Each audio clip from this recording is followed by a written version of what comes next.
За работата на факултетот за информатички и комуникацијски технологии, за областите во кои остваруваат својата дејност, како и за студиските програми кои им се достапни на студентите. Разговор со деканот на факултетот, професор доктор Пеце Митревски. Господине Митревски, добре дојдовте во студиото на телевизија Мега. Добро ве најдов, благодарам за поканата за учество во емисијата. Ќе започнеме со тоа дека сте релативно нови како високообразовна институција. Кажете ми кога точно започна со работа факултетот и која е вашата мисија и визија?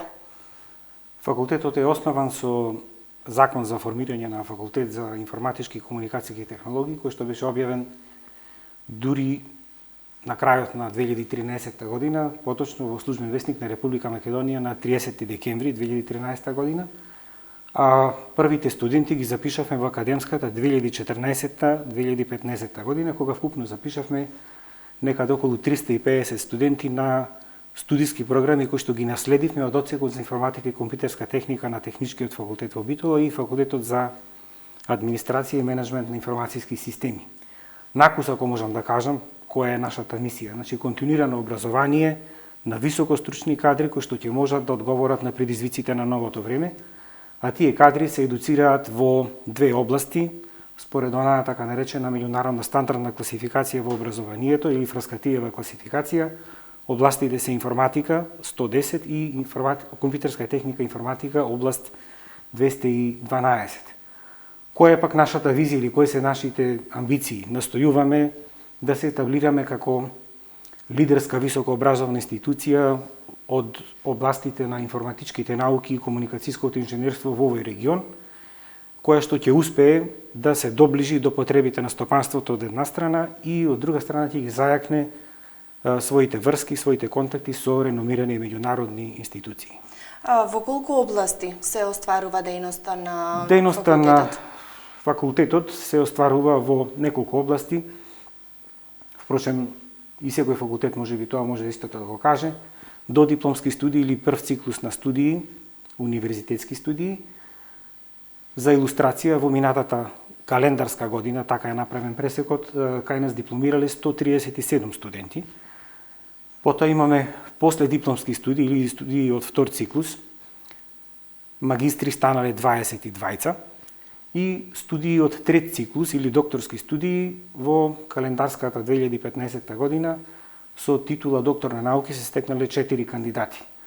И последно е научно-истражувачката работа, велам последно, но не најмалку важно, станува збор за домашни и меѓународни проекти. Во однос на овие области располагате со неколку студиски програми. Кои точно програми се достапни за студентите? Како што кажав на самиот почеток, значи во академската 2014-2015 година, запишавме студенти на повеќе студиски програми, дел од нив 3 годишни, дел од нив 4 годишни, наследени од двата факултета. Меѓутоа, од академската 2015-2016 ние излеговме со една единствена студиска програма информатички науки и комуникацијско инженерство, која што е во трајање од 4 години, значи станува збор за 4 годишна студиска програма и тоа е единствената студиска програма, меѓутоа таа во себе крие или содржи дури 9 профили на специализација и диференцијација. Точно кои се профилите, какви кадри излегуваат од факултетот? Профилите се реков 9. Значи можат студентите да се профилираат во следните области: софтверско инженерство, информатички науки и пресметковно инженерство, програмирање на видеоигри, информацијски системи, примена на е-технологии, комуникацијски технологии, потоа имаме компјутерска форензика, машинска интелигенција и на крајот еден профил кој што е именуван како ИКТ, предприемништво и менеджмент на мал бизнис. Каква е студиската програма, ако се земе во предвид фактот дека програмата која се применува на Факултетот за информатички и комуникацијски технологии има 88,9% совпаѓање со содржините и исходите од учењето со слична студиска програма која се применува на Бостон University Metropolitan College.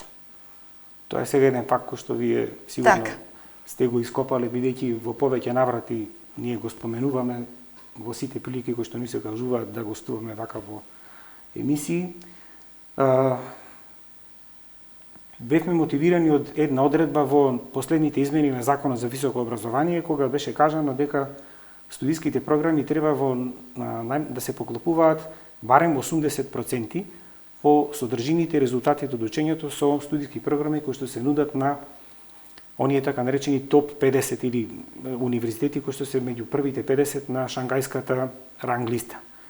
Ние во тој момент го избравме Бостон University Metropolitan College и од вкупно 99 наслови кои што се содржани во нашата студиска програма, 88 ги има со некој сличен наслов, меѓутоа со така речи идентични содржини и со идентични резултати од учењето. И затоа велиме, односно излегуваме со тој факт дека нашата студиска програма има поклопување дури некаде од 89% токму со таа студиска програма од Boston University Metropolitan College.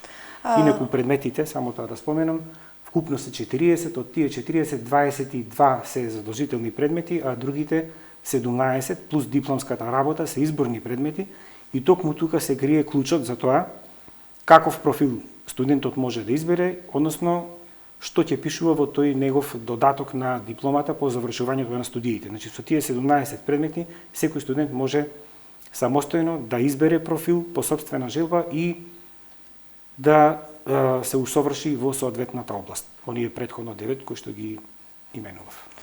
Имате соработка со повеќе компании, кажете ми кои се придобивките или пак еве да речеме бенефитите за студентите од факултетот? Јас лично сум сведок дека подолг период наназад факултетите од една страна и компаниите од друга страна звучат помалку или повеќе дисонантно. Компаниите излегуваат со барања, дајте ни студенти кои што знаат се, бидејќи и ние самите не знаеме што утре ќе работиме. Од друга страна пак факултетите најлесно е ако кажат, ние на студентите ќе им предаваме тоа што ние знаеме, а што на фирмите им треба, тоа многу и не за сега. Токму затоа пристапот кој што Факултетот за информатички и комуникацијски технологии го применува во изминатите 2 академски години на некој начин става крај на таквата релација. Во изминатите 2 академски години имавме формирано некаде 28-29 студентски работни групи, низ кои што поминаа 145 студенти. И сите тие работеа на практични проблеми, а беа менторирани од ментори од компаниите со кои факултетот веќе потпиша меморандуми за соработка. Дел од тие компании го препознаа квалитетот кај нашите студенти и излегува и со таква понуда да доделат стипендии и да ги покријат школарините на најдобрите, односно на најталентираните студенти.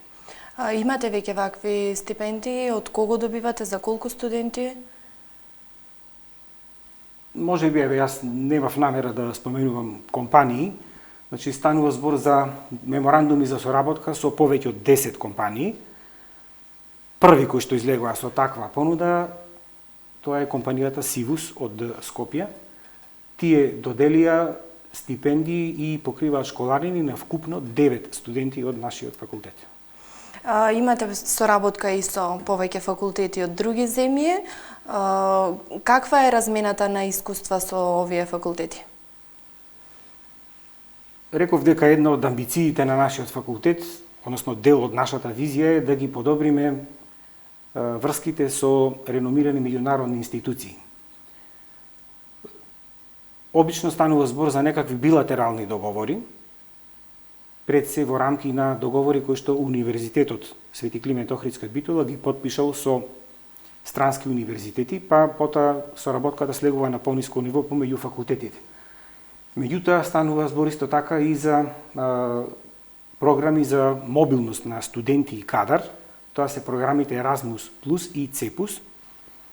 Во рамки на Erasmus Plus програмата факултетот има потпишано договори со 7 факултети од 6 европски држави, додека во рамки на CEPUS програмата ние сме дел од 2 мрежи, се мисли на мрежи на универзитети и факултети.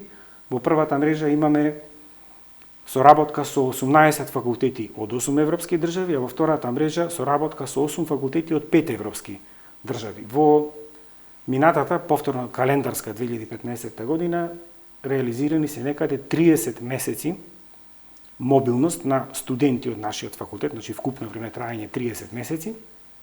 Мислам дека станува збор за 6 држави, каде што отидоа наши студенти, а исто така и мобилноста на кадрот е значаен аспект во целата оваа приказна. 4 наши професори отидоа како outgoing професори на странски факултети, а исто така 4 професори од странски факултети пак дојдоа како визитинг професори на факултетот за информатички и комуникацијски технологии во Битола. Споменавте научно-истражувачка работа на факултетот. Со што може да се пофали факултетот во овој домен? Може би и премногу рано, но еве ние тук и на тој план ги засукавме ракавите и на тој план и велам многу рано, бидејќи еве само во втората година од своето постоење факултетот за информатички и комуникацијски технологии веќе стана коорганизатор и домаќин на една меѓународна научна конференција која што ќе се одржи на 3 и 4 јуни во Битола. Конференцијата е со наслов Применети интернетни информатички технологии, каде што партнери ни се колегите од Техничкиот факултет Михајло Пупин од Зрењанин, Република Србија. Од друга страна пак излегуваме и со друга една активност. Во април, значи сега следниот месец, ќе излезе и првиот број од меѓународно научно списание Emerging Research and Solutions in ICT. Значи тоа е едно меѓународно научно списание кое што ќе излегува на англиски јазик со меѓународен уредувачки одбор и со мощни, високи, односно строги критериуми за публикување на научните трудови. Можете да се пофалите и со студенти од вашиот факултет кои биле наградени за истражувачки трудови и есеи? Истражувачките трудови и есеи, тоа е активност која што ја организира Универзитетот Свети Климент Охридски. Значи тоа беше надпревар во организација на универзитетот. Токму кога станува збор за истражувачки трудови, првата награда минатата година ја освои наш студент, и тоа студент од дисперзираните студии во Велес со својот истражувачки труд под наслов IP телефонија. Тоа беше врзано со имплементација на таа технологија во она нова зграда на Факултетот за информатички и комуникацијски технологии. Во вашите простори оваа година се одржа и најголемиот интернационален настан за креирање на игри, така наречениот Global Game Jam. Кажете ми нешто повеќе околу овој настан. Таа приказна имаше претходно една епизода. Факултетот беше домаќин на проектот Hive од игра до бизнис. Тоа беше во соработка со Гаус институт и со Македонската асоциација за развој на видеоигри Магда, и едните и другите со седиште во Битола, поддржани од Американската амбасада. А втората епизода е токму тоа што вие го кажавте, глобалниот настан Global Game Jam, кој што во исто време, но на различни места, се одржуваше во вкупно 93 држави ширум светот. Во Македонија, еден од домаќините беше Факултетот за информатички и комуникацијски технологии. Ние прифативме да бидеме домаќини на тој настан, затоа што тоа е во иста линија со нашите стратешки определби. Имено еден од профилите во студиската програма Информатички науки и комуникацијско инженерство е токму тоа компјутерска графика и програмирање на видеоигри. Ние тука се водевме од искуствата од еден канадски универзитет, Хамбер коледж, и интересна статистика дојде од Канада, дека таму има, да речеме, 325 софтверски фирми со 27.000 вработени кои што работат токму во оваа област, game програмирање на видеоигри. Ако тоа го поделиме некаде со 17-20, бидејќи толку популацијата во Македонија е помала од канадската, сигурно на пазарот во Република Македонија има место за 20 такви софтверски фирми кои што би вработувале некаде 1000 програмери. Од тие причини гледаме дека и тој сегмент, значи програмирање на видеоигри, компјутерска графика е нешто што ветува. Како сте задоволни од текот на самиот настан? Кои беа реакциите на вашите студенти потоа? Тука имавме опфат не само на студенти од нашиот факултет, туку и средношколци. Значи, возрастната група беше многу шаренолика, од 7 до 37 можеби години. Тоа беше прифатено со одушевување и сметаме дека и во наредните години, ако ни се укаже прилика, повторно ќе посакаме да го споделиме тоа искуство и со студентите, и со средношколците, и со основците. Преку ваквите настани имате тенденција да ја поттикнувате креативноста на студентите, а за тоа и ние самите сме сведоци. Неодамна беше промовирано формирањето на бизнис акцелераторот или така наречениот BitHub. Ајде малку повеќе околу ова, што тоа значи и што ќе значи за студентите? Па во основа станува збор за прв IT бизнис акцелератор кој што е формиран во високообразовна установа, односно во установа од формалното образование во Република Македонија. Има примери во Скопје, меѓутоа сите тие бизнис акцелератори или инкубатори се приватни и ниту еден од нив не е при високообразовна институција. Зошто сето тоа? Гледаме дека на студентите им е потребна помош за да ги реализираат нивните креативни бизнис идеи и токму на таквите студенти ние ќе им дадеме помош, значи ќе им нудиме услуги во следната смисла. Бизнис анализа, значи како да ги научиме како да дојдат до финансии и како на тој начин да остварат самовработување. Потребна им е исто така инфраструктура, ќе им понудиме бесплатен канцелариски простор и по завршувањето, кога ќе излезат на пазарот со некаков финален производ, поддршка на нивните производи преку некакви соодветни менаџерски или менторски програми. Со оглед на тоа дека беше најавено, студентите веќе позитивно реагираат, кога ќе можат да започнат да ги користат услугите од овој акцелератор? Во средината на месец април ќе имаме уште еден настан, кога и свечено ќе биде пуштен во употреба или предаден, ќе отпочне со работа овој бизнис акцелератор. Во моментов за таа цел е преадаптирана една од компјутерските лаборатории во зградата која што сега ја делиме со Факултетот за биотехнички науки. Меѓутоа се надеваме и со завршувањето на работите на новата зграда на Факултетот за информатички и комуникацијски технологии, под кровието од тој објект со површина некаде од 800 метри квадратни, да биде уредено по сите современи светски стандарди за уредување на бизнис инкубатори, бизнис акцелератори и дека токму тоа ќе биде картче каде што ние ќе ги поттикнуваме тие предприемнички бизнис идеи на нашите студенти. Но не само и на нашите студенти, туку и на другите IT професионалци од малите и средните предпријатија во регионот. Значи, моментално имате помал простор. Дали факултетот во иднина, кога би се преселиле во таа зграда, ќе располага со доволно просторни капацитети за ваков потфат и дали може би понатаму би можеле и уште повеќе да се прошируваат? Како што кажав веќе дел од тоа што ме прашувате, значи новата зграда на факултетот, која што е приземје спрат и поткровје, одлучивме токму поткровјето да го преуредиме, така што студентите кои што имаат некаква бизнис идеја, сакаат практична примена на сето она што го научиле, ќе можат да се качуваат од приземје на поткровје и да на некој начин почнат со свој бизнис, значи во таа некоја инкубацијска фаза, бизнисот се развива, се забрзува, се акцелерира и се надеваме дека ќе имаат и успехи на пазарот. Дали може би има најава кога факултетот ќе се пресели во новите простори, докаде се таму работите? Најавата треба да дојде од нас. Ние се надеваме дека тоа може да се случи дури и на почетокот на оваа академска година 2015-2016, бидејќи 2016-2017, бидејќи на повидок е можноста да се реализира сето тоа со учество некаде на факултетот од 15%, учество на универзитетот од 35% и остатокот од средствата, значи половината со некаква реалокација во рамки на буџетот на Република Македонија. Кога веќе ја споменавме новата академска година, упис на нови студенти, преземате ли и какви се активностите за привлекување на нови студенти? Новите студенти се кријат во средношколците.